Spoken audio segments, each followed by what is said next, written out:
being an entrepreneur is a 24/7 job. And when you're hiring, you need a partner that works as hard as you do. That hiring partner is LinkedIn Jobs. When you clock out, LinkedIn clocks in. LinkedIn makes it easy to post your job for free, share it with your network, get qualified candidates that you can manage all in one place. For one thing, there you could post a job. LinkedIn's new feature can help you write job descriptions and then quickly get your job in front of the right people. You get qualified candidates. At the end of the day, the most important thing to your business is the quality of the candidates. And with LinkedIn, of course, you can feel confident that you're getting the best. Based on LinkedIn data, 72% of small and medium businesses say using LinkedIn helps them find high quality candidates. Find out why more than 2.5 million small businesses use LinkedIn for hiring today. Find your next great hire on LinkedIn. Post your job for free at linkedin.com/Altucher. That's linkedin.com/Altucher to post your job for free. Terms and conditions apply.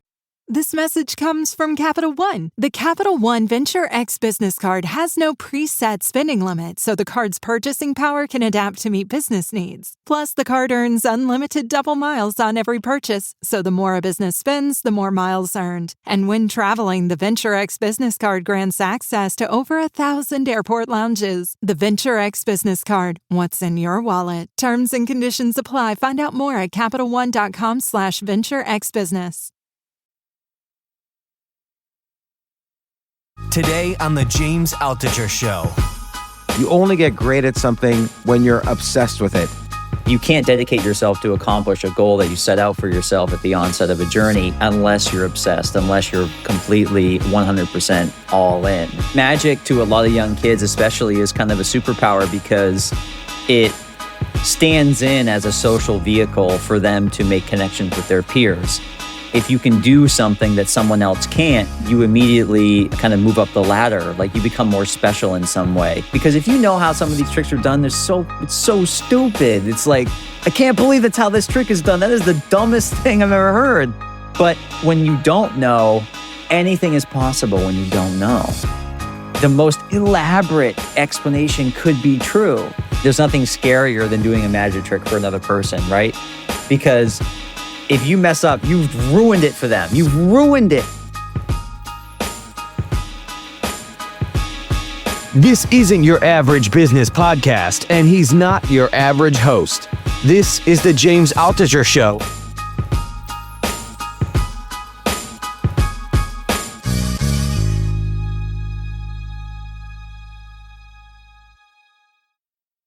Magic is dead. My journey into the world's most secretive society of magicians.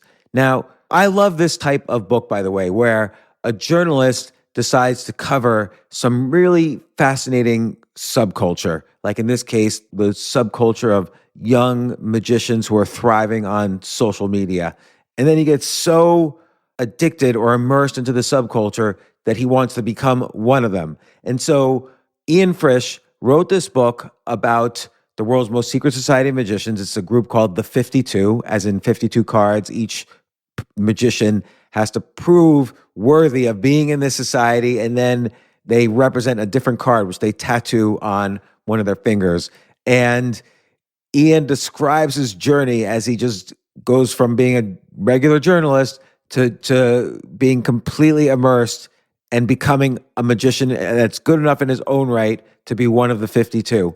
There's a few books in this genre. So there's Word Freak by Stephen Fatsis, which is about Scrabble. He becomes immersed into the world of Scrabble. There's a couple of books about poker, including Maria Konnikova. We talked about her poker book, where she became immersed into it after first wanting to just study it. And then there's Josh Foer, who's also been on this podcast to talk about Moonwalking with Einstein, when he went from being just covering the world of memory champions to becoming the world memory champion himself, or the U.S. memory champion. I forget which one it is. If you could think of any other books that are in this genre, let me know. I love it. It reminds me of my time kind of being immersed into comedy, or even right now being immersed into chess. But I love this category of books. But anyway, Ian Frisch's journey is fascinating. I myself love this subculture. I could easily have seen myself being immersed into a subculture like that. By the way, there's always a benefit in life to diversifying subcultures, because let's say you work a regular 9-to-5 job no problem with that. But then let's say you also are immersed into some subculture where you succeed and thrive in that subculture. It's really nice to be able to go from world to world where people know you in different ways. And I feel blessed myself that there's many different subcultures where they don't even really know about my other lives, and I'm just treated with respect in that particular subculture. It's nice. It's a nice kind of diversification. Diversification is not just about money. It's not just about your relationships or your assets. It's about your interests, your skills, and this is what really makes a successful life, I think, or at least a life that has pleasure in various ways. So anyway, magic is dead. Let's talk to Ian Frisch about it.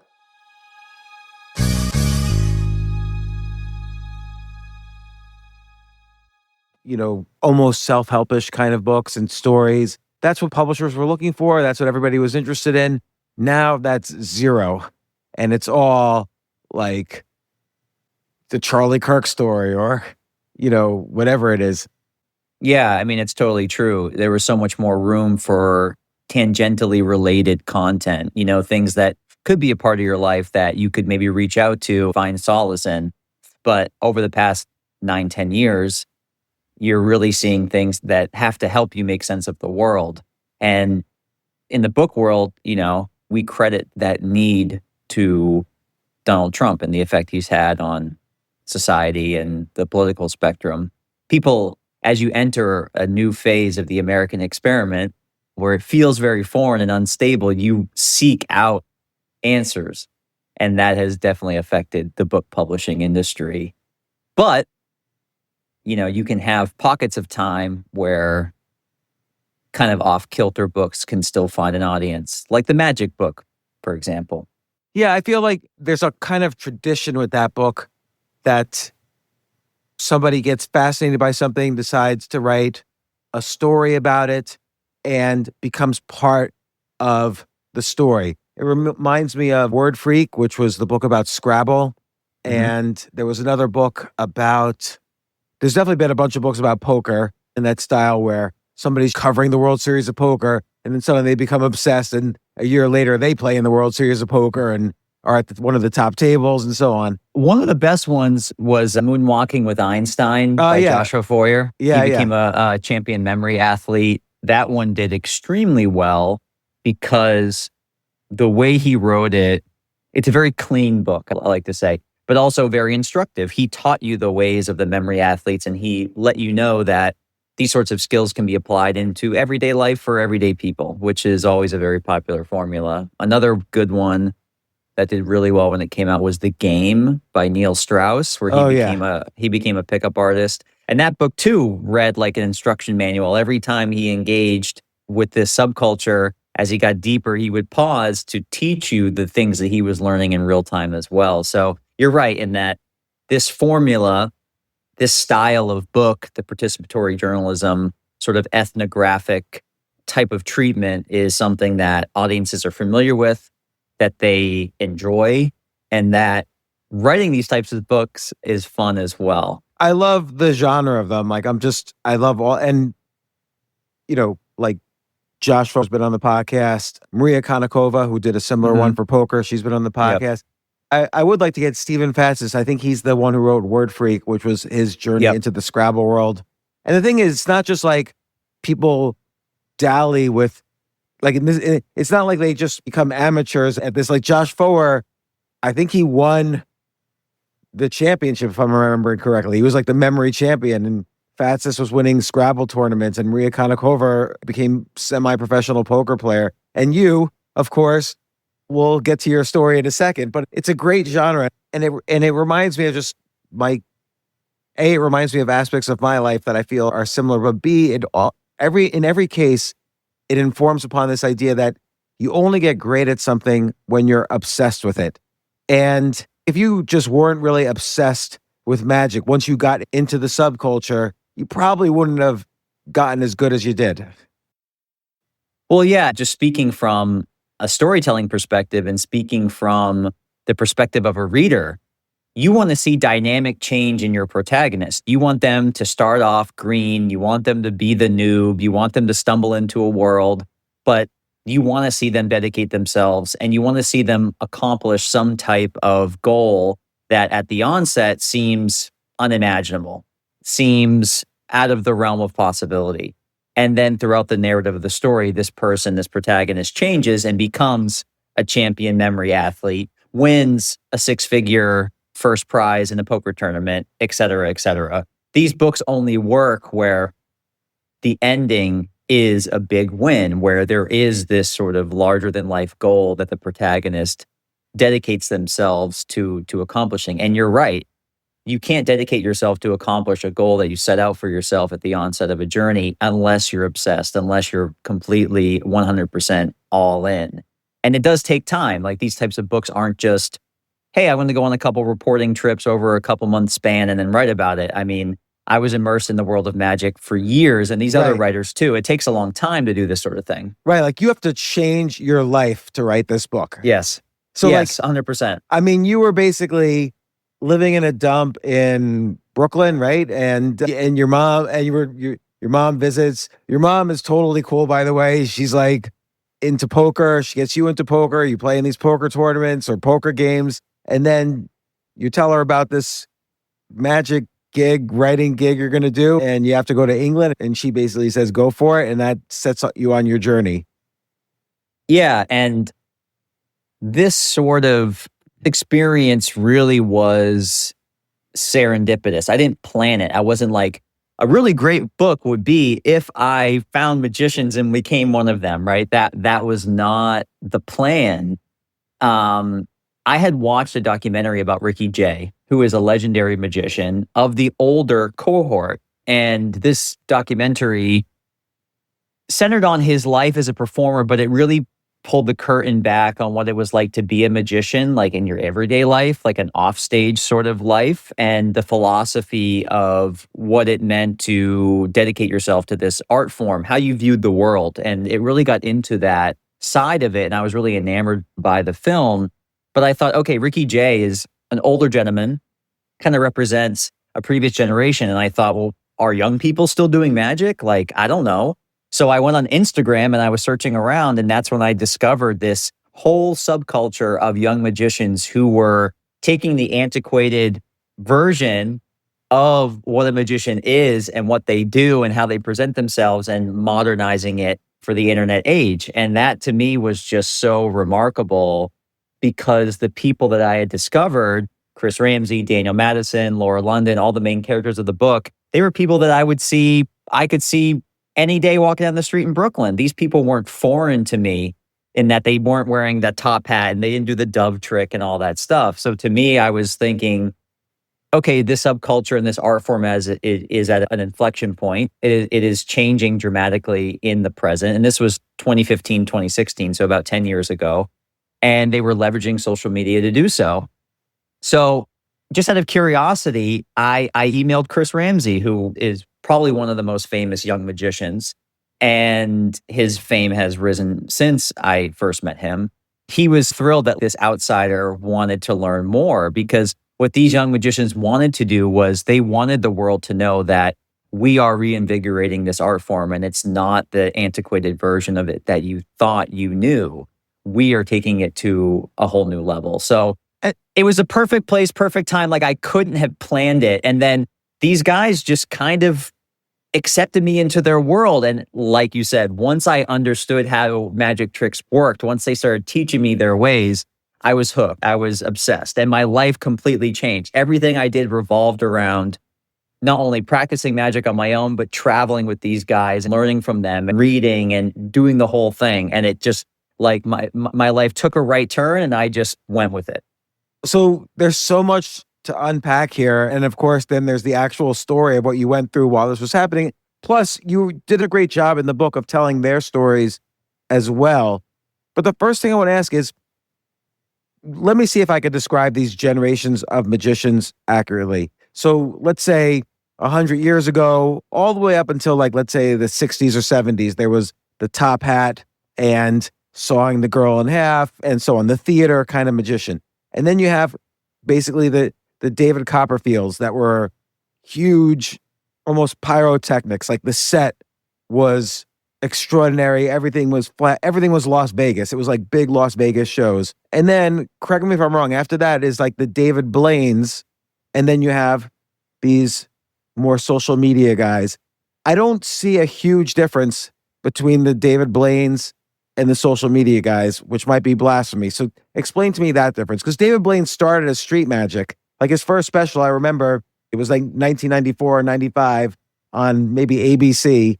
And he was just doing stuff in Washington Square Park, and he looked like an average guy. Yeah. And you're right in that technically, on a technical sort of level, the difference between what David Blaine was doing 25 years ago and what these guys are doing now is quite similar. However, magic as an art form kind of is on a roller coaster throughout history. It has its high points, it has its low points. As you said, back in the day during the golden age, we'd call it parlor magicians, theater magicians, the Houdinis, Big Escape, public stunts, that captivated audiences.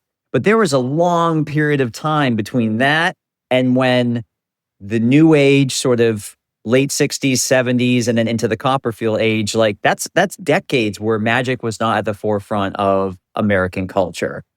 The period that kind of spoiled magic, in my opinion, between David Blaine and the modern internet era of magicians was how television networks understood that a new format of magic could work really well for cable TV and broadcast TV. And that was like the Chris Angel show, right? So David Blaine, who did more kind of specials starting in the 1990s, and he really took a lot of time between these sorts of specials and did a lot of really amazing close-up magic. But when like someone like Chris Angel comes along and can do season after season after season and kind of make it feel a little bit more like reality TV, which was the renaissance of television in the late 2000s, that's when like magic, I think, to a certain extent, at least that version of it, that style of it, kind of became a little slightly overexposed in terms of audience perception. And then I would say from like 2008, 9 to like 2016, you had a little bit of a lull.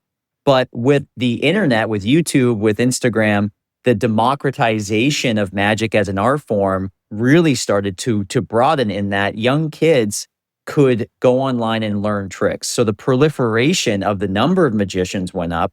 But then also too, with these internet guys, what they were doing is they were bringing in social media aesthetics into magic as an art form. David Blaine is just a singular person. He didn't necessarily represent a cultural shift. He was a specific type of magician in that he preferred close-up magic versus pyrotechnics, stunts, Right. whatever.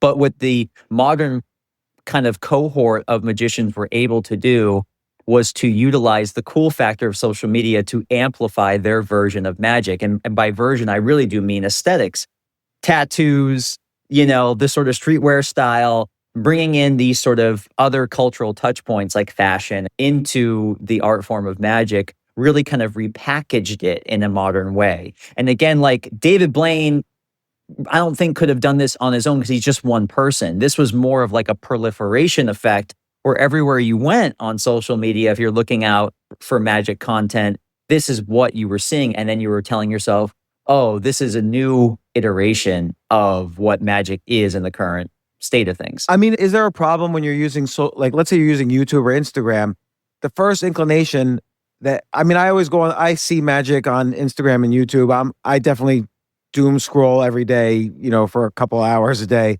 And, of course you see magicians. And in the comments, I always see, oh, it must be fake because you could see how the video, people, dumb commenters are always like saying it's fake or something. How do they deal with the fact that you can potentially fake amazing magic on YouTube or Instagram just by how you shoot it? I mean, the same criticisms were lobbed when magic first started being showcased on television. It was, Sure. with like the old Copperfield specials, they were like, it's all camera tricks and this and that. And like, when a camera becomes a character in the trick itself, you have to overcome audience doubt, and you try to do that by filming something in one take, not having camera cuts, Right.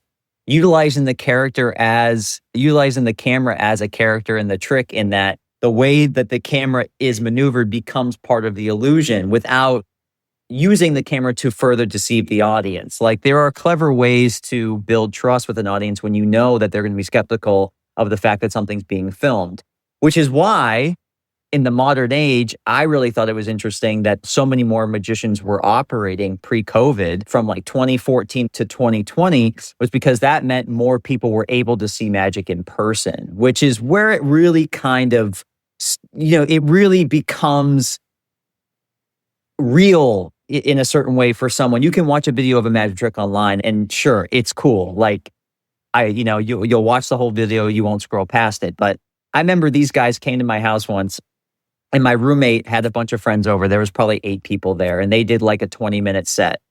And these guys were like, they'd never seen close-up magic in person and like they still talk about it 10 years later. What'd they do? What tricks did your friends do? Chris Ramsey did a trick called bone conductor, which is a technical term in magic because that's how you would be able to speak about the trick. But basically, it's a kind of mind-reading trick where someone, and I'm kind of paraphrasing how the trick goes, you can kind of, choreograph it however you want. But the main gist is that someone picks a card, doesn't tell the magician what the card is. Then the magician puts their hand on someone's head and the person can hear, the whole room is silent, but the person can hear in their mind, in their head, the card being said out loud. Wow. So one person has the card. He's the only person who knows what it is. The other person has the magician placing his hand, and that person with the hand on his head can hear in his ears.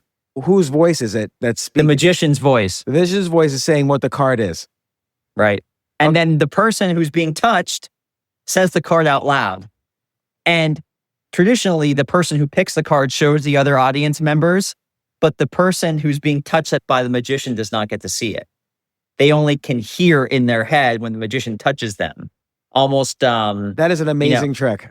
It is insane because the person who's being touched, they're like, yeah, right. And then they start to hear the card and they're like, you see their eyes go like this. And then they say it out loud, like Jack of Spades. And the whole room just goes insane. And then the person's like, it really was. And, and then they show the card and, they still, I literally just got a text message 3 weeks ago in a group text. Anybody got any videos from the magic show from 10 years ago? Like, seriously, they still talk about this. So for me, it was like going into this subculture and going to magic conventions and hanging out with people and seeing effects in person. That's when it became like it like elevated the entire sort of not only importance as to what I was doing and like me understanding from a perspective of being a reporter and an author, like, oh my God, this story is like a once in a lifetime find, but also from like the perspective of the art form. And it's like, wow, like this is truly an inflection point for one of the oldest arts in the world, So for me, I was like, I just knew that I had something very, very special here and I wanted to do right by it, which is another reason why I dedicated myself so wholeheartedly to the whole journey. Well, with all of these things that we were talking about, when we were talking about this participatory journalism, like whether somebody got obsessed with poker and then wrote about it, or the memory competitions, or Scrabble, or in your case with magic, there's always a strong subculture. So in this case, like you were saying earlier, it's not like you just stumbled onto some old guy in a bookstore doing like card tricks.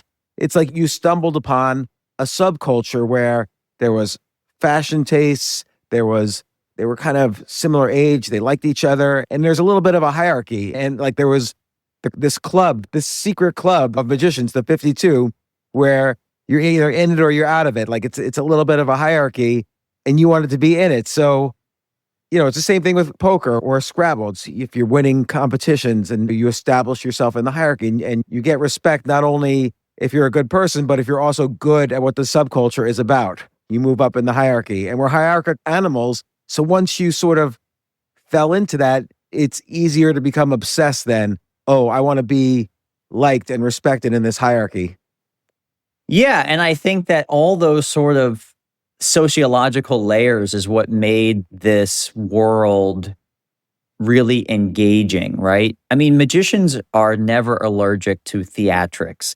So if a group of magicians can create a secret club that they don't talk about in person, and like when you get in, you are given a tattoo that signals your membership. And it's this whole sort of thing. Like the legend of what this group means can precede, what it actually is, which is just a group of people who enjoy each other's company. And you are brought into the group almost by committee vote. So, One aspect of a lot of these subcultures, and I think this applies to magic in particular, is that a lot of these people, and a lot of the people that you cover in the book, are basically kind of rebels growing up, or not necessarily rebels, but they don't really fit in to the usual social groups. That they're not the jocks or the this or they're kind of using magic to stand out a little bit as kids, and then they grow up, basically getting better and better so they can fit into this new hierarchy that they're in outside of the normal hierarchies that we find in school or work or whatever. Yeah. And I mean, magic to a lot of young kids, especially, is kind of a superpower because it stands in as a social vehicle for them to make connections with their peers. Because if you can do something that someone else can't, you immediately kind of move up the ladder. Like you become more special in some way. Certainly, if you can do magic, you can be seen as a complete geek, and that's fine too. But in many respects, learning magic, learning this esoteric sort of secretive craft allowed a lot of younger magicians, preteens especially, to feel a more robust sense of connection with their peers or a kinship, or gave them the upper hand in some way that was maybe lacking in another aspect of their social life. And that became very important. But again, like the way that magicians think, the kind of counterculture sort of mindset, starting there can kind of blossom and extend well into teenage years or even adulthood, right? Well, and I don't know if this was an effect of social media, but it seems like a lot of the magicians you covered and this group, the 52, it seemed to have this almost punk aesthetic, like with the fashion, and just their personalities felt somewhat punk rebellious in a different way than the David Copperfields or even the David Blaines. Yeah. And I think, again, like this is just a reflection of modern aesthetics and like modern viewpoints where, you can project this sort of counterculture, kind of alternative or punk type of mindset through any type of subculture or art form. I mean, I think it's similar. You see things in skateboarding, just as an example. Yeah, skateboarding is another great example. So yeah, it all kind of falls into that sort of mindset or outlook. But magic at the time, again, in the mid 2010s was really a blank slate. Like post Chris Angel and post David Blaine boom, there was no one to kind of grab the torch, and these people really did. And every time you're able to do that in magic, you can kind of reinvent it in your own way based on the influences that you're seeing in your everyday life. But also too, you have to be skilled. So that's another thing, is that these guys weren't only cool, quote unquote, they were actually quite good. And that kind of double whammy of that influence really allowed them to expand this community beyond what it was previously. Describe like some of them, like Madison or Laura London or Chris Ramsey. How old were they when they started? How did they come to it? How hard did they work, and so on? I mean, the story is quite similar for all of them. They are preteens. They meet someone, usually an older gentleman who can do a couple magic tricks, and they're just enthralled. Something inside of them just clicks with the art form, and they have to know more. They have to learn more. But for someone like, say, Chris Ramsey, came from a military family, and he really used this as a way to reintegrate and integrate into new social groups and peer settings. And, for people like Daniel Madison and Laura London, who grew up in England, they really used it again as a social crutch themselves. But their love and dedication to the art form as they became older never really left them. So although maybe they worked normal day jobs as they honed their craft on the side, once they got good enough and once they made enough connections, they were able to actually transition into doing magic full time as a career. Like Laura London has been a performing magician for decades. And how old is she now? I think Laura's probably late 30s now. So she started really young. And I would say 100% of kids at some point or other try a magic trick, but don't get obsessed. So what made it, like in Laura's case, for instance, what made her get obsessed? Was she talented before Was there a way to notice talent? What made her, for herself, even stand out? Well, I think for one, there's not many female magicians out there that can operate at a level that she can, that you can go out and have a 30, 40-minute routine and do it in person and do it well and be captivating and have a kind of well-rounded three-dimensional persona as a performer. So for her, that was, I think, a leg up. But I think that her social community in her 20s, which was the kind of punk underclass of London and that whole sort of scene in the 2000s, really undergirded her sort of dedication to this off-kilter craft. But also, too, again, it takes a long time to get good at this stuff. And I would say, like, if you want to be a true professional and have the kind of tactile chops to do these sorts of tricks, but also to have the mind for how to innovate, I would say that you're probably looking at least 7 to 10 years. So when someone starts doing magic at age 12, they might be ready to perform on a professional level by the age of 22, 23, but this is not something that you learn quickly. It requires a lot of time and a lot of effort. So for these magicians, I just think that something inside of them just said, I want to keep sticking with this. And thankfully, a lot of them got good enough to where they could transition again into doing this full time as a real career. And what's happening during those 7 years? Like, A, what are they studying? What are they working on? And why can't they? They're obviously, you're suggesting they're not good enough to perform professionally until they've done it 7 to 10 years. What keeps them going? Is there frustration, or is there easier ways to perform that doesn't involve like the highest level of professionalism? Like, what keeps them going? But first off, what are they studying? What are they learning? Are they coached in general? And what's the skill sets to be a good magician? Yeah, I think a lot of magicians when they're younger are learning, and this is kind of in the pre-internet age to a certain degree, a lot of them are learning from books, which have very detailed diagrams and descriptions on how tricks are done. But so many of them were learning from a small group of people who were a little bit older than them, who would teach them in person. It's so much easier to learn magic in person, right? But the thing about magic is that there's like 2 tracks to learning a trick. The first track is the technical aspects, which I think for a certain type of person is that this card needs to go here in this way, and I have to do it in a way where the person I'm performing to can't see me do it.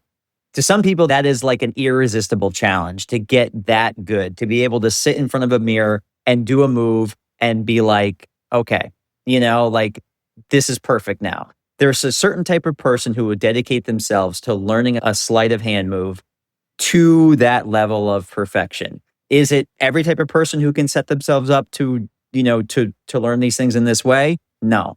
But for some reason, magicians love the challenge, the technical challenge, right? Now, the other side is the performative aspect of magic, the audience management aspect, the interpersonal skills, the stage presence, all of that. Those 2 things combined make for a very, very compelling trick, a very, very compelling experience for a viewer and a spectator.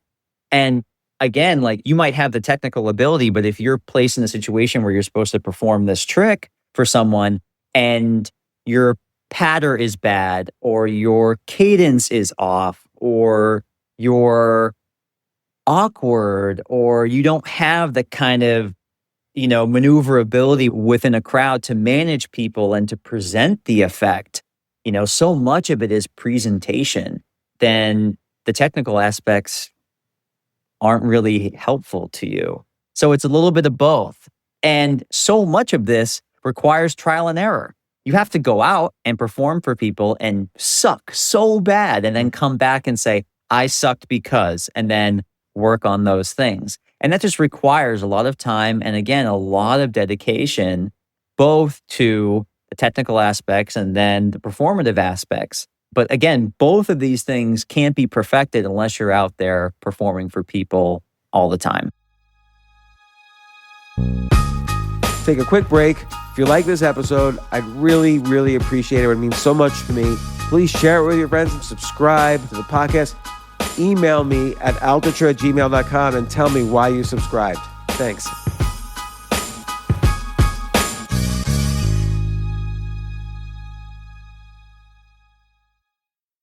So I have started many companies. Some did well, some did not do as well. I've also run many companies. I've advised many companies, and I've been involved in all aspects of the hiring process, whether sometimes I would have to hire a CEO, but sometimes software developer, sometimes designer, sometimes head of sales or business development. I've been involved in basically every aspect of running a business, and hiring is maybe the most important thing you could do when you start a business. So I'm going to give you one piece of advice, and it's related to what I'm talking about here. I used to think I was frugal because I would try to find employees as cheaply as possible, someone young, just starting out, whatever. But what I've learned is you do so much better as a business finding the best person in your field. If you want a head of sales, find the best head of sales. If you want a software developer, hire the best software developer. It ultimately will save you money, but it'll also save you so much time, so much aggravation, so much anxiety. These are all things you need to preserve. It's really important to hire correctly. When you're running a business, your mind is on your business 24 hours a day, 7 days a week. That's the problem with being an entrepreneur is you never leave the work at the office. So when you're hiring, you need a partner that works just as hard as you do. I have found that a great hiring partner is LinkedIn Jobs. When you clock out, LinkedIn clocks in. LinkedIn makes it easy to post your job for free, share it with your network, get qualified candidates that you can manage all in one place. And I find this is such a great platform to find people for your job because millions of people are on LinkedIn, millions of qualified people. Here's how it works. You post your job. LinkedIn's new feature helps you write job descriptions and then quickly get your job in front of the right people. Post your job for free or you pay to promote it. Promoted jobs get 3 times more qualified candidates. You get qualified candidates. At the end of the day, this is the most important thing to your business is the quality of those candidates. Based on LinkedIn data, 72% of small and medium businesses using LinkedIn say that LinkedIn helps them find high quality candidates. So that's good information. You share with your network. So when you're on LinkedIn, your whole business network knows you're hiring. So find out now why more than 2.5 million small businesses use LinkedIn for hiring today. Find your next great hire on LinkedIn. You can post your job for free at linkedin.com/Altucher. That's linkedin.com/Altucher to post your job for free. Terms and conditions apply.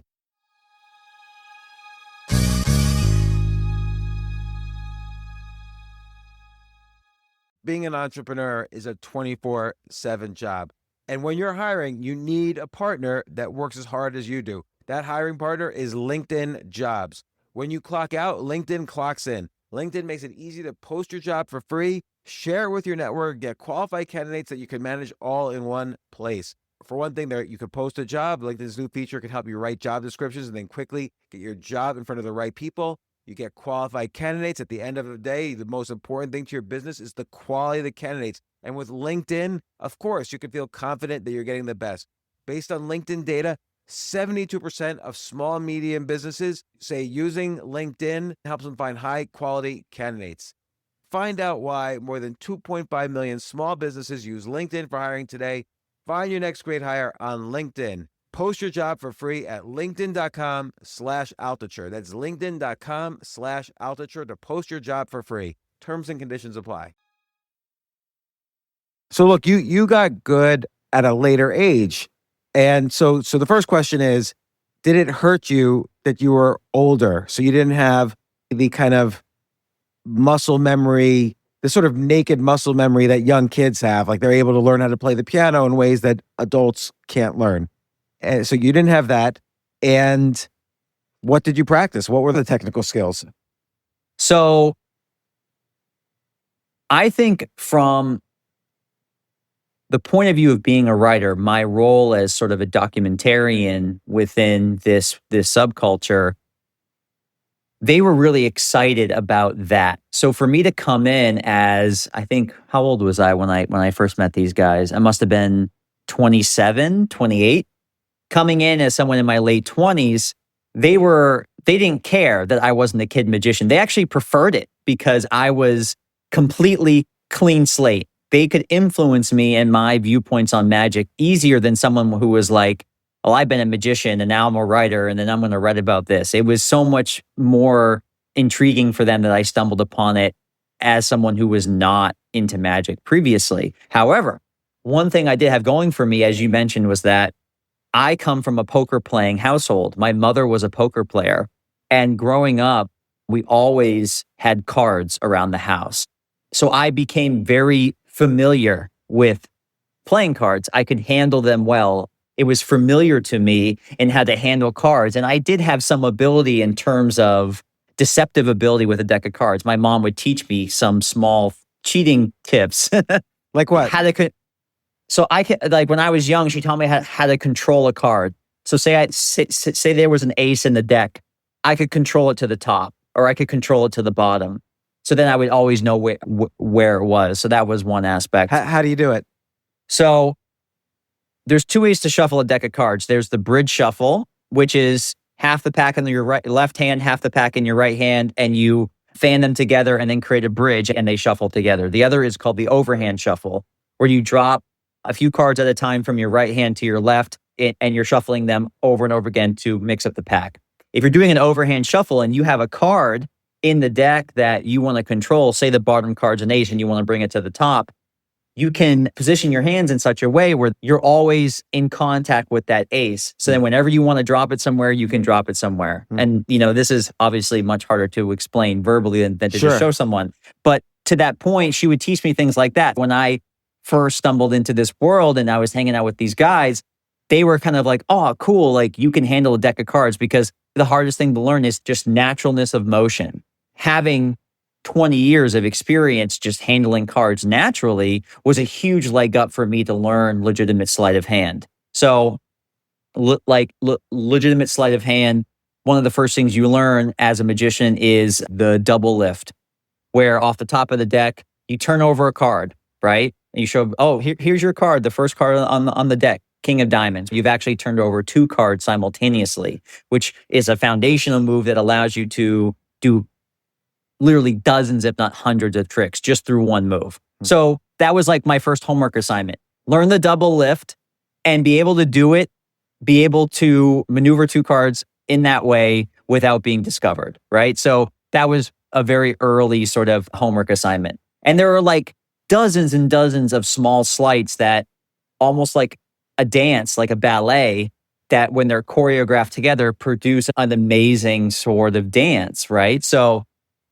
that is kind of like the foundation of getting into magic. But again, my background in poker, my understanding of cards as a mechanism and my familiarity with them really put me on second base. I can't imagine going into and trying to learn magic tricks and never having handled cards before and trying to learn how to shuffle and do the double lift and, all these sorts of complicated sleights.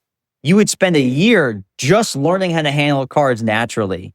And then from there, you have to learn the sleight. So for me, again, I was already kind of on second base.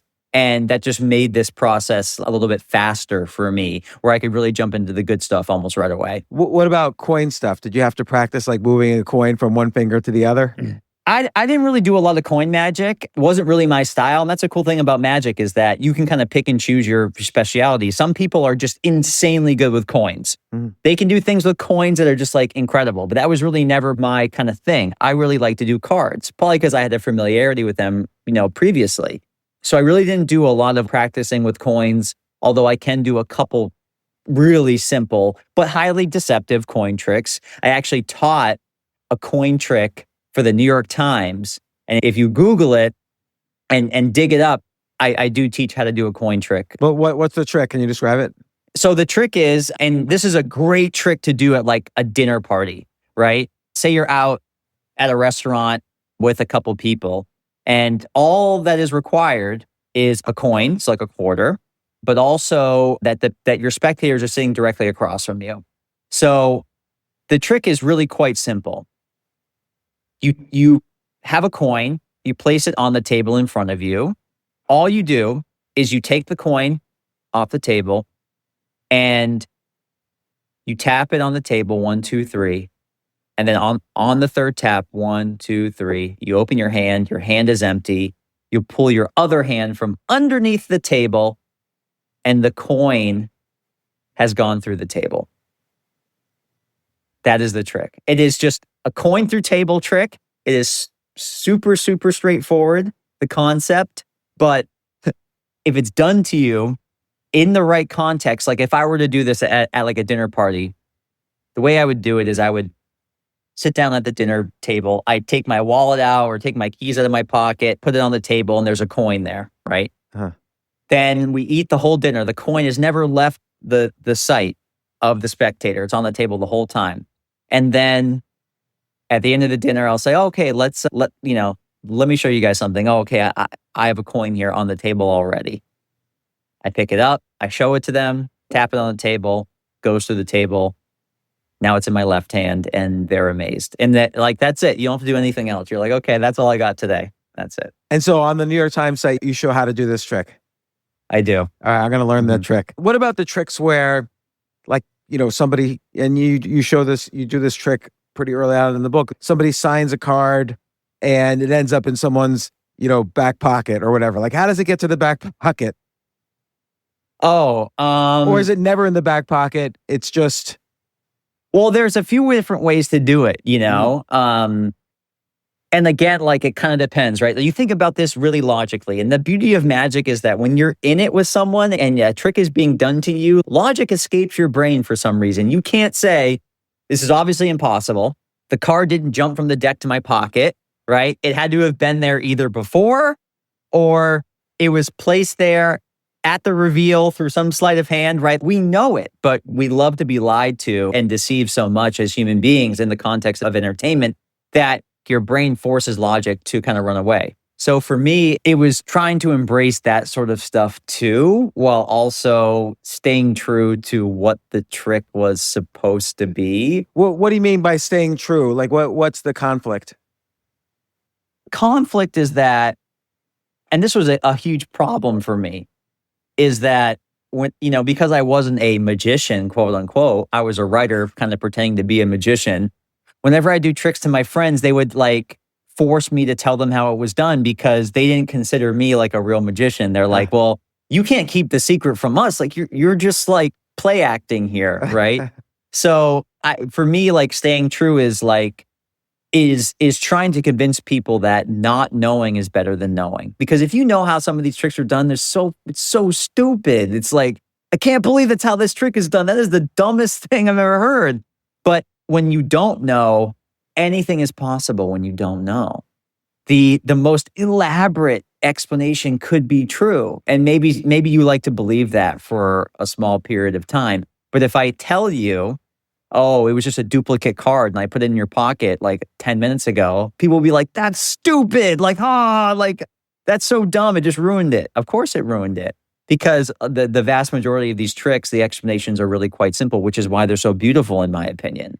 Which is why it's so remarkable to me that something so fundamentally simple can have such an incredibly impactful sort of role in art and culture, right? To be able to do something for someone that they will still talk about 10 years later, but to know that it was just such a simple explanation. I mean, how do you square those two things? I don't think there's anything else in this world where something so simple and so basic can have such a profound effect, right? It's really true. And I feel like that concept can be used quite a lot in real life, not necessarily to do magic tricks. Like every time you go to a meeting, let's say you're going to a meeting with publishers and you're pitching a book, you prepare for it, right? You look up the backgrounds of the editors and the publishers and you know things about them that they don't necessarily expect you to know about them. And I feel like that's almost the essence a little bit of what's going on in magic, is that you're doing this preparation that people don't expect.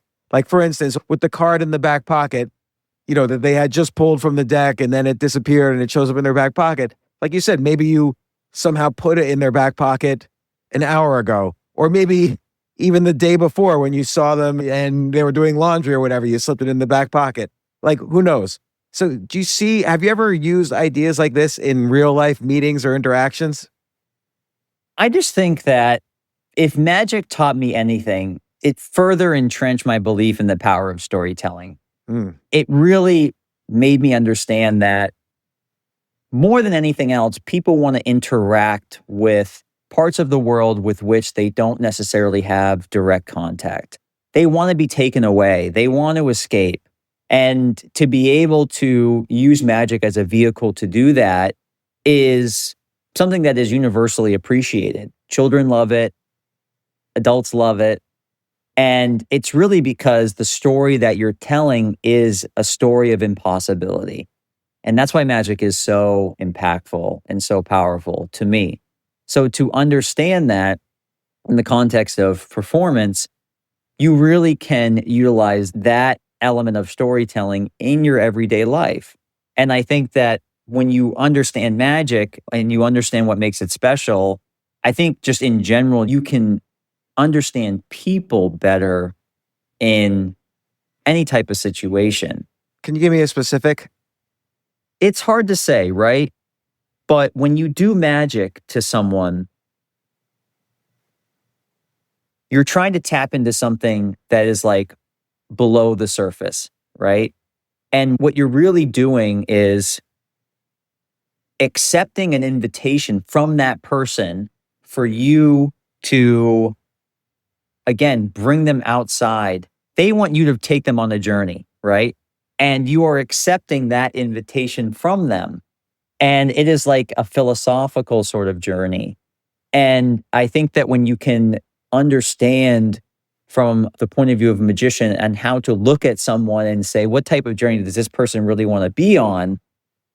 To be able to evaluate someone like that in the context of doing a trick, you become quite good at character judgment. You become quite good at looking at someone and saying, you're this type of person and you want this type of experience. And I think that it kind of flexes a muscle inside of you where if you get good at that, just like being a journalist, I'm just very good at meeting people and immediately understanding how to get them to open up.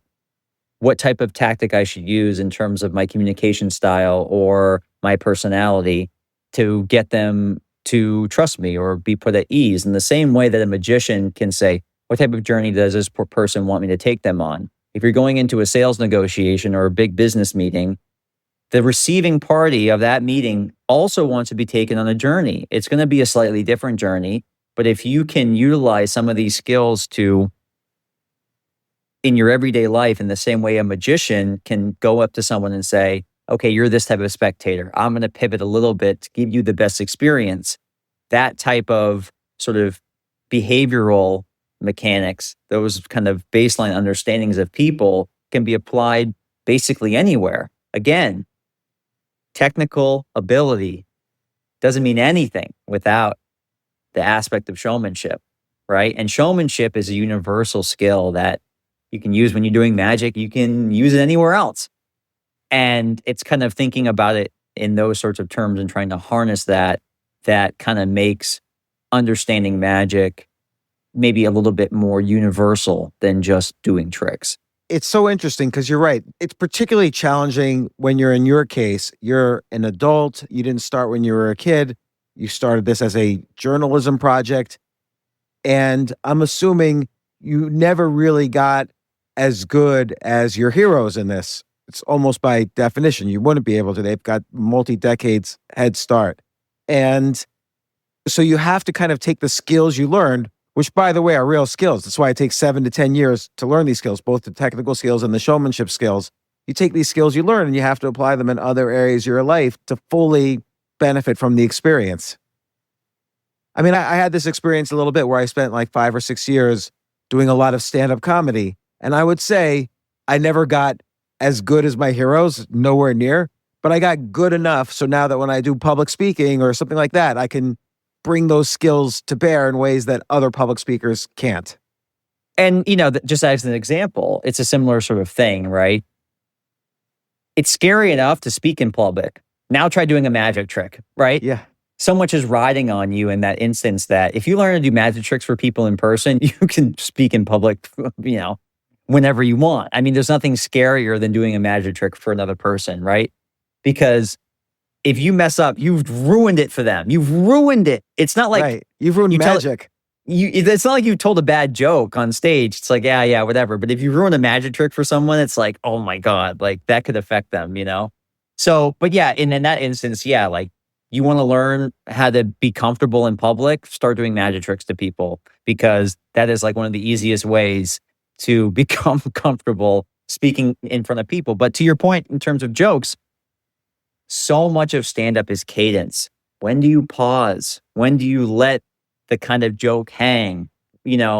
It's like, and so much of public speaking is about that too. So there are similarities there because, again, public speaking is about telling stories.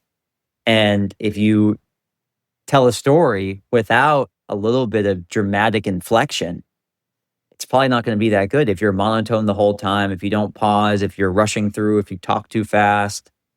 Yeah. Those types of things don't make for a better story, right? There's definitely an overlap. Like, I owned a comedy club for a while during this journey, and a few of the comedians were also magicians. And so there was definitely some overlap. And they wouldn't do magic tricks on our stage, but they had enough skills in the showmanship from the magic side of things that they were also comedians. And so it was interesting to see that overlap. And, one thing that's very interesting with magic, though, which doesn't really happen a lot in other subcultures, is there's always reference, and of course this was a big topic in your book, there's always reference to a secret society of some sort. Like, for instance, in Arrested Development, the TV sitcom, there's Job always had the association, whatever he called it, the Association of Magicians. And Now You See It, or Now You See Me, the movie, they're all trying to join some secret organization. And then in your book, you're trying to join the 52. Maybe right. Describe that a little bit. Well, when you traffic in secrets, you need a vehicle through which to share them. So a club is the perfect sort of setting to be able to divulge things in confidence, right? And magicians have been leveraging the kind of club aspect for hundreds of years. And it's just kind of part of the subculture is that, like, well, if you're in this club, we can all speak freely about these secrets because then the general public will never find out. I think that was a mandatory utility back in the day, for sure. Again, magic has become quite democratized in that you can go on YouTube and see how tricks are done. But back in the day, the secrecy aspect really is what kept the art form alive, because a lot of people way back in the day were like, a lot of them were really convinced that some of this shit was actually real.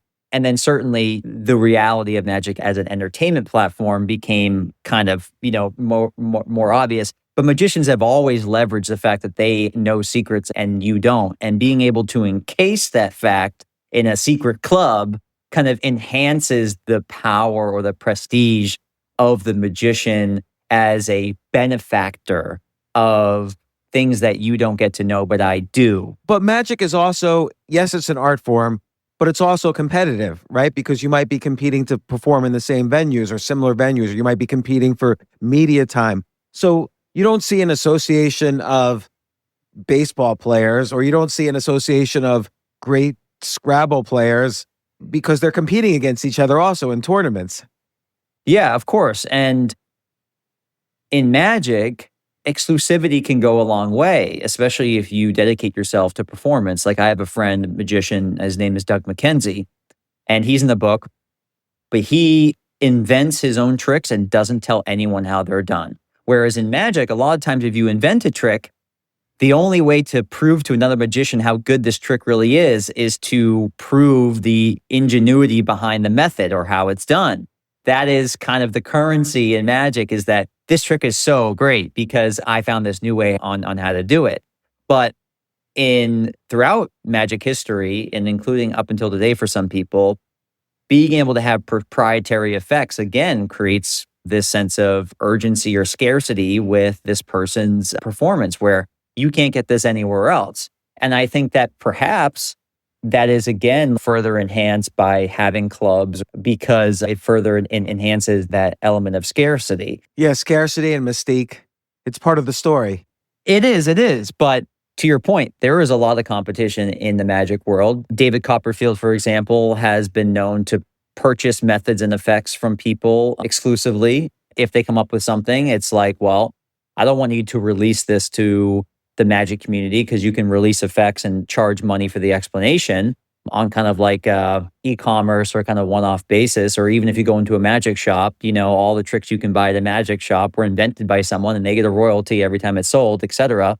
But some big name magician like David Copperfield, who needs an exclusive show in Vegas where everyone has to go there to see him do it, he will pay money to have the exclusive right to do an effect. He'll buy it from you. And the same goes with Penn and Teller. When you go to Penn and Teller's show in Vegas, no one else is doing those types of tricks because they're their tricks. And that's how they get the Vegas show. And that's why people go and see them, because they can't get it anywhere else.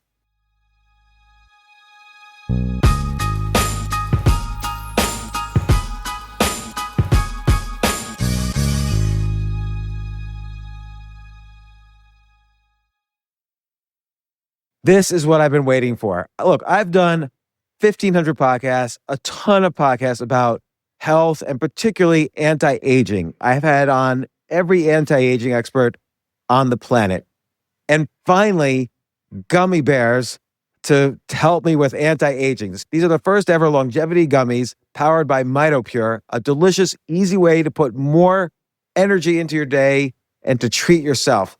The only clinically proven urolithin A gummy for strength and healthy aging from the inside out. And I've taken it as supplements, but I'm not really a supplement taker kind of person. I'd much rather just take a bunch of gummy bears and eat it like candy.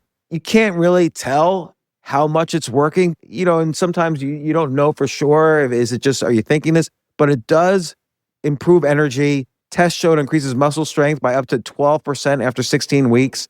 These gummy bears deliver 6x more urolithin A than a glass of pomegranate juice, which, by the way, I was taking a ton of pomegranates as well.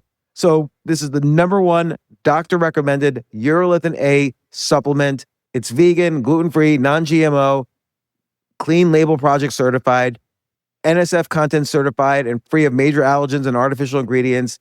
MitoPure is the only clinically proven form of urolithin A. So if you want to stay strong and energized now and as you age, then you have to try MitoPure gummies. My friends at Timeline are offering 20% off just for my listeners. So head to timeline.com/Altucher to get started. That's timeline.com/Altucher. Your cells will thank you.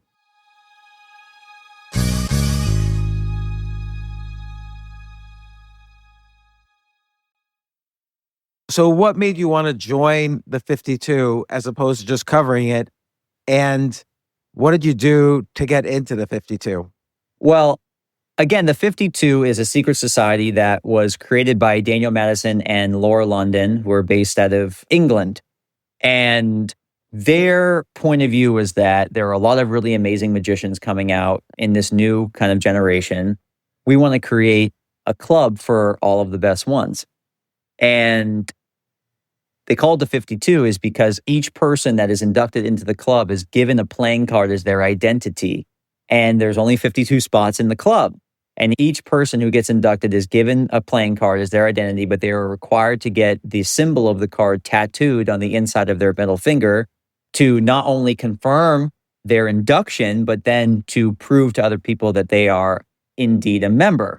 And is there meaning into the actual card? Like if someone's the ace of spades as opposed to No, I think that it's just, maybe personal preference, that you have a personal affinity for a specific card, or it's just something that was given to you by them. But when I first stumbled upon this group, I think that there were 38 people inducted already. So I just thought, and you can't ask to be in. It's not like, hey, can I be in? And then they say, yeah. It's like they come to you. Mm-hmm. So for me, I was like, it'd be so cool if I was inducted in, because they would think it would make for a great story, but I think it would really confirm my, my dedication to this journey. And, 6 to 9 months in, Daniel called me and said, you should be the 2 of clubs. You should be in the 52. And I was so thrilled. And I asked him why. And he said, well, everyone in the 52 has a specific sort of skill, something unique to them that they bring to the world of magic. And you are the writer. You are the documentarian. You are the only person who has this skill. And it's only fitting that you get a spot because you are writing our story. But you still had to perform. You still had to do the magic. Well, of course, I couldn't just be the writer. I feel like part of proving myself in a way was to continue to try to learn how to do magic and to show that I really cared about it. And my own personal narrative that I set out for myself for the purposes of the book, but also to challenge myself as a kind of emerging magician, was to invent a trick. I wanted to invent a trick that was unique and that no one else was doing, but had brought in different elements of tricks that had existed before. And that's what I did. And that was my narrative in the book. Was my big goal is to invent a trick and then also to be able to release it to the magic community where people could learn it and, they could go out and learn my trick and perform it for other people. So that is, like, in the book, the climax is I'm in Las Vegas. I've invented this trick. Now I have to film a trailer video where I have to perform it to people on video. It has to go right. And we have to release this trick. And that will kind of cement my status as a real magician in this community. Can you describe the trick? You also do the trick pretty early on in the book too, to Chris. Yeah, there's a bunch of tricks I did in the book. This trick, I believe I called it Switchback. Basically, the premise of the trick is a transposition. And the transposition is when an object moves from place A to place B instantly. It transposes, right?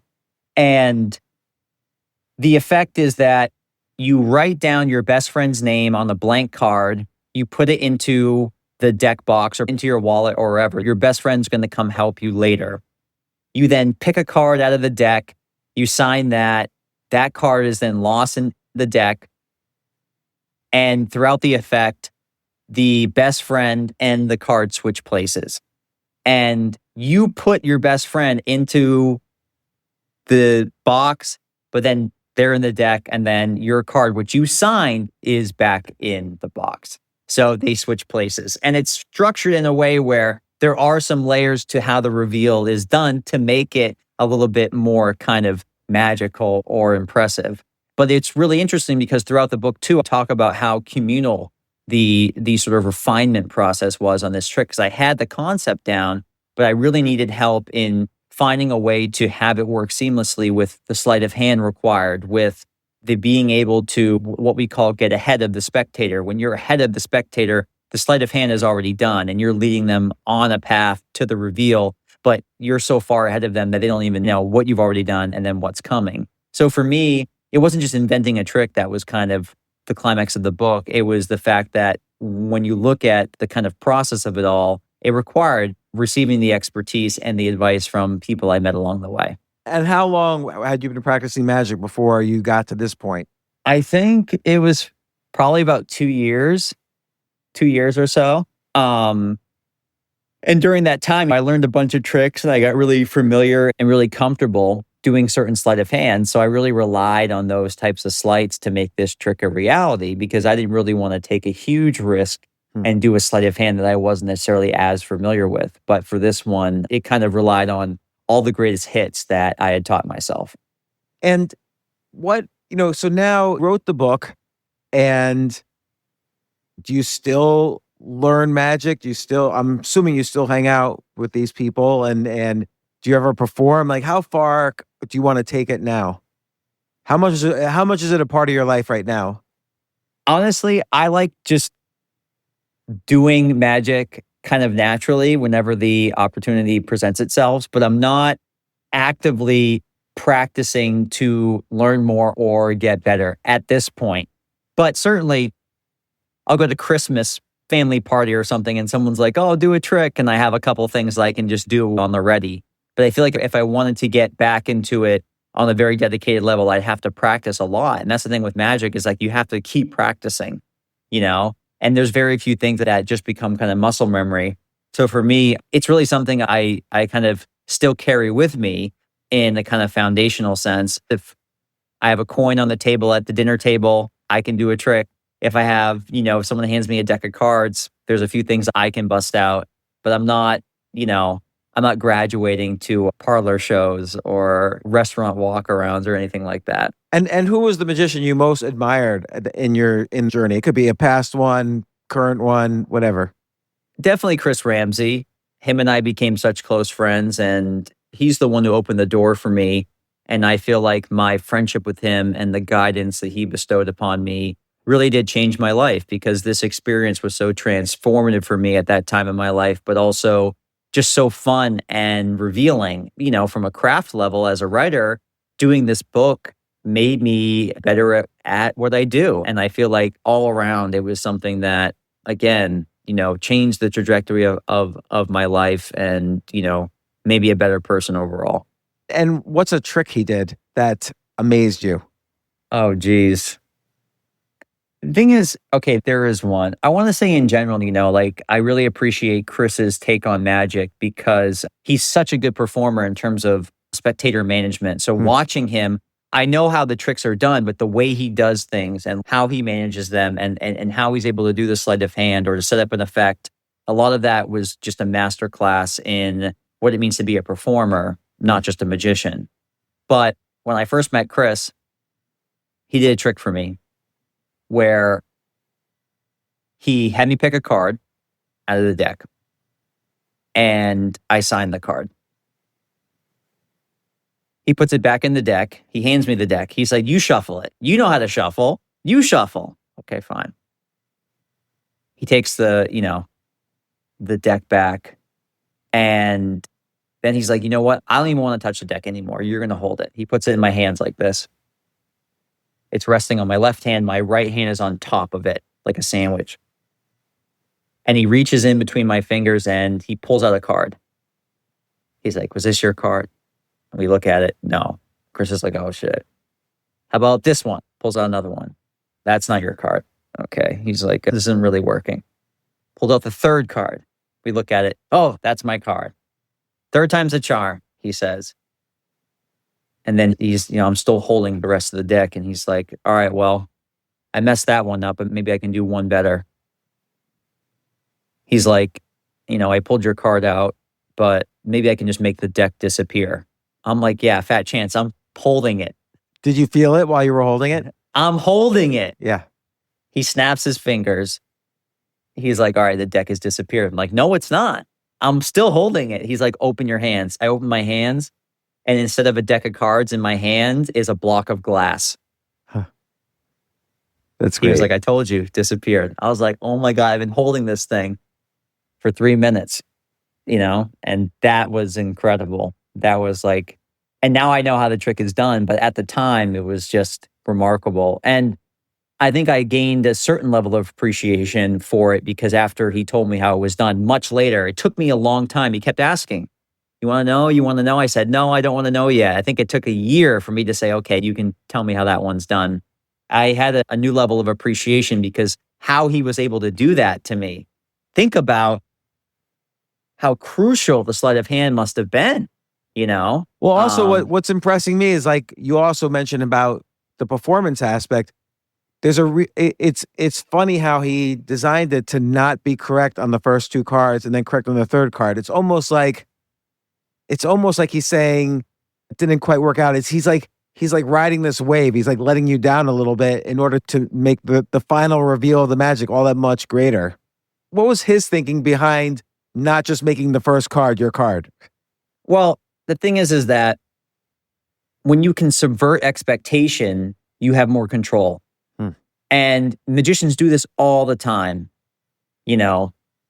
The false flag sort of mess up, the fake mess up, which brings the spectator way down into a trough. So then when they jump up to that summit again, that jump is way more aggressive. The element of surprise is way more acute. Whereas if you're the first card you pull out, oh, that was your card. Now the deck is this. And you're like, oh, okay, it doesn't hit as hard, right? But because I really did think maybe he did mess up, I'm at my lowest point. Right. Anything above, like any little element of magic is going to impress me. But for him to do the ultimate thing, it makes the whole experience that much more impactful. So interesting. So now today, you were on a few weeks ago when discussing Martin Suarez, his book about cartels and so on. What are you working on right now? What's next? I'm not entirely sure just yet. I kind of feel like, deception really is the backbone of almost all of my work. You look at deception in the context of magic. You look at deception in the context of Martin Suarez's story, where he went undercover and infiltrated the Colombian drug cartel. A lot of my magazine stories deal with deception in one way or another, and not just deception where we're talking about how one person deceives another, but I really love deception where someone begins to deceive themselves, right? So for me, it's like, how can I find a story that embodies that characteristic? Because for me, like, that's where you really have a really deep-seated philosophical conflict. So I'm always on the hunt for stories like that. As of right now, I'm kind of basking in the glow of publishing a second book. Sure. And I'm doing some smaller magazine stories.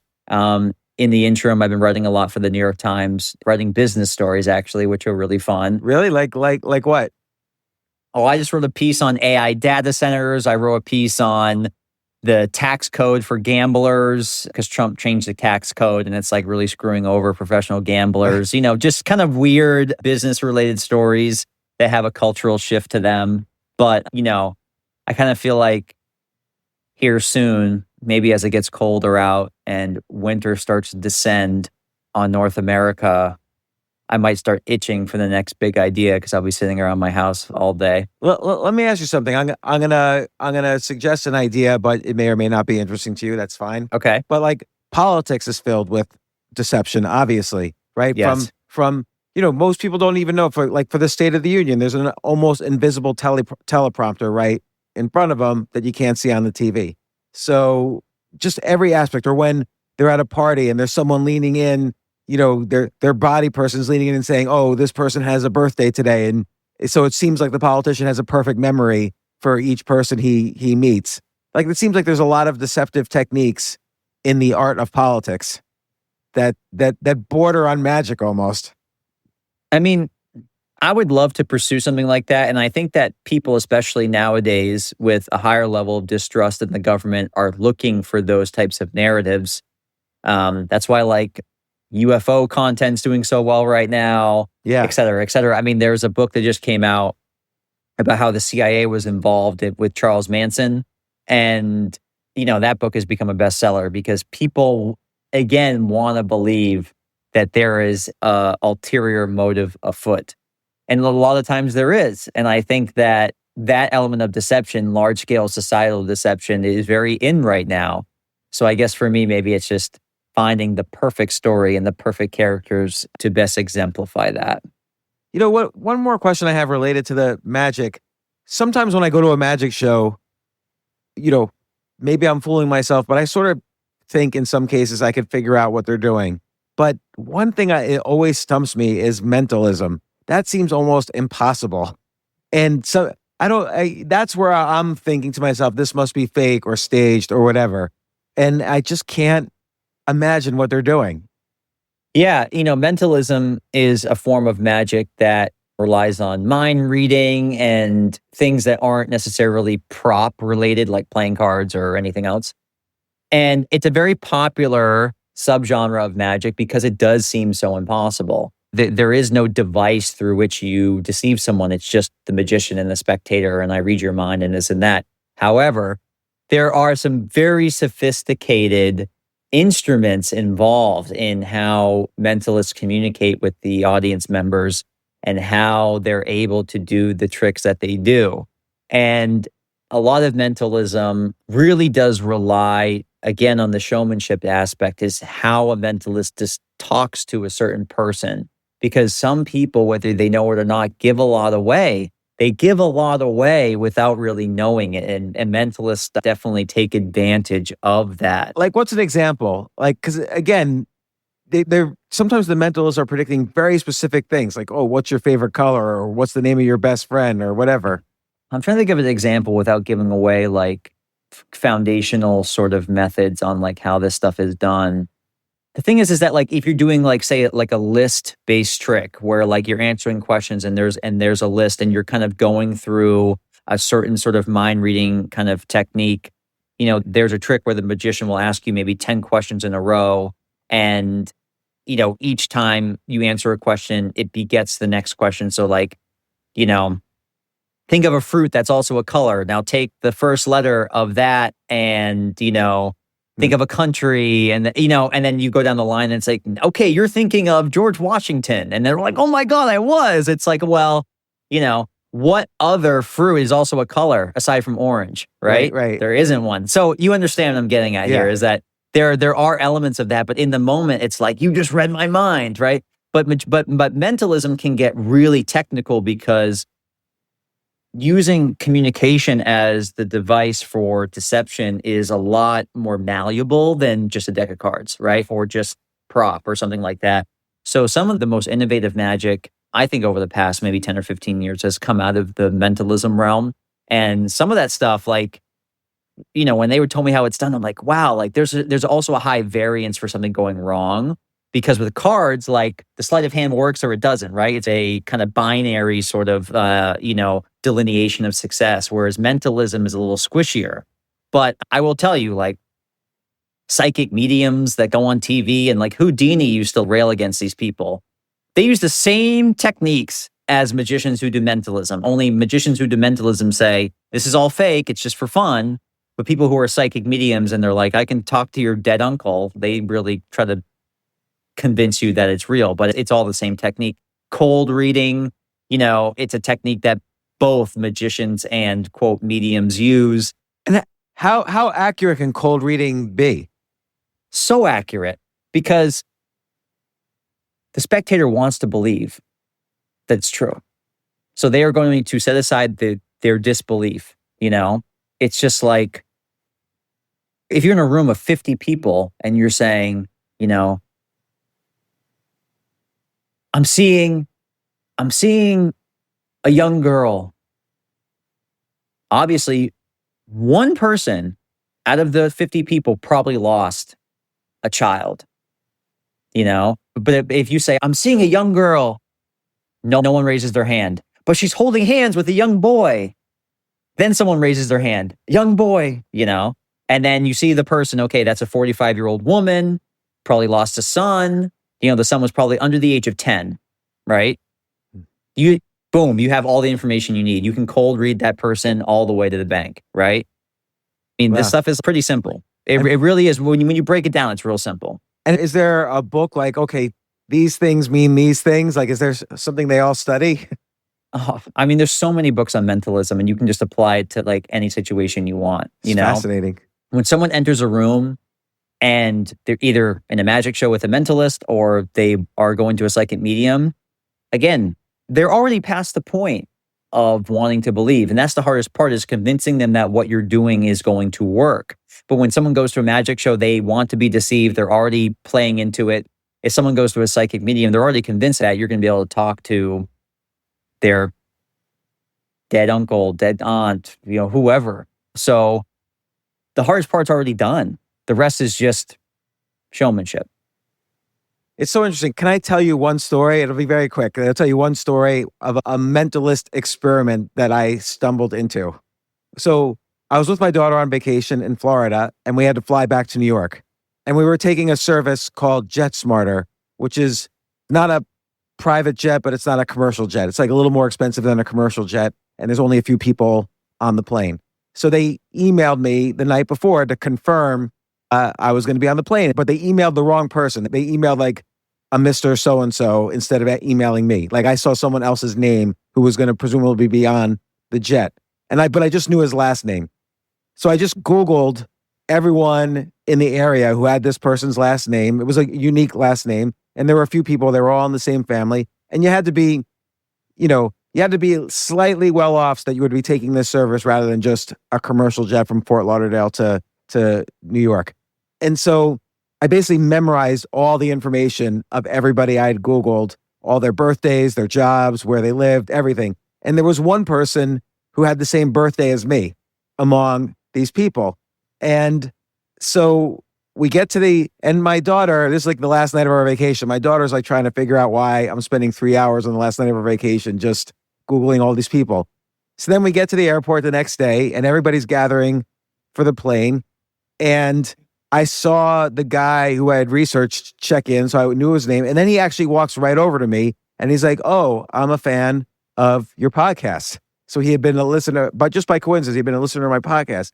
And I'm like, oh, thanks very much. I really appreciate it. And then I was like, I'm feeling something very unusual.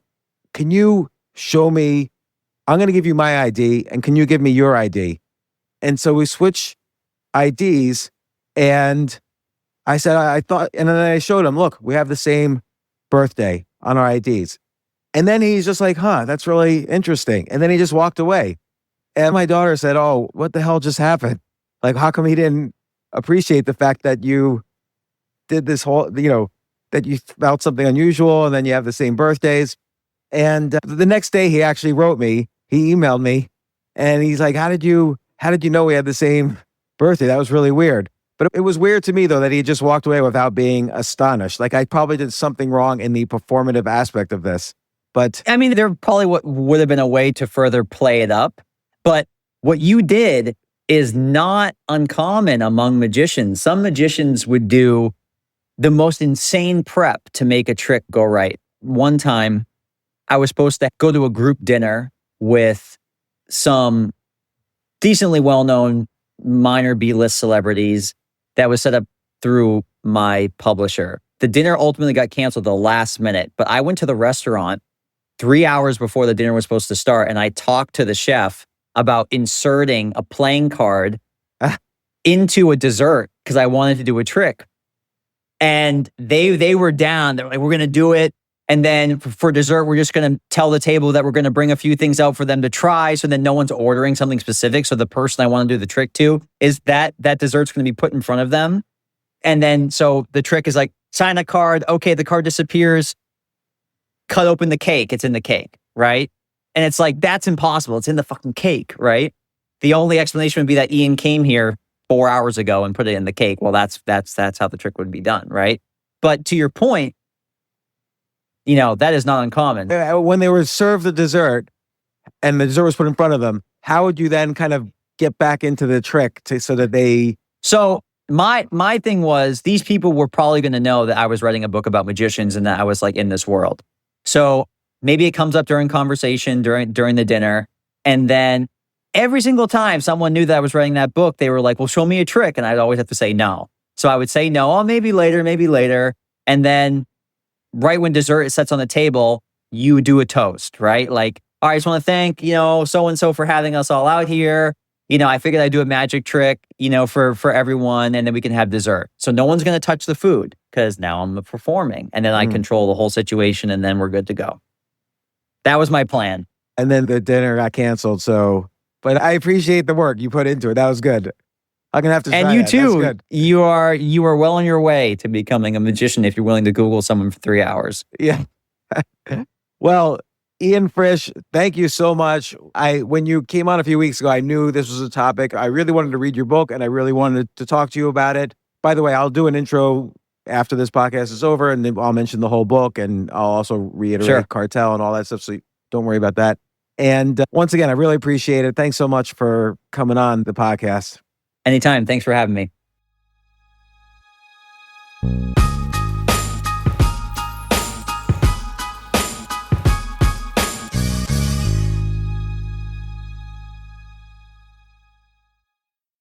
This October, Fear is free on Pluto TV with horror movie collections from Paranormal Activity, The Ring, You will die in 7 days. Scream, and From Dusk Till Dawn. This is my kind of place. And don't miss the man-made nightmares in Mary Shelley's Frankenstein or the world-ending chaos in 28 Days Later. There's something in the blood. All the scares, all for free.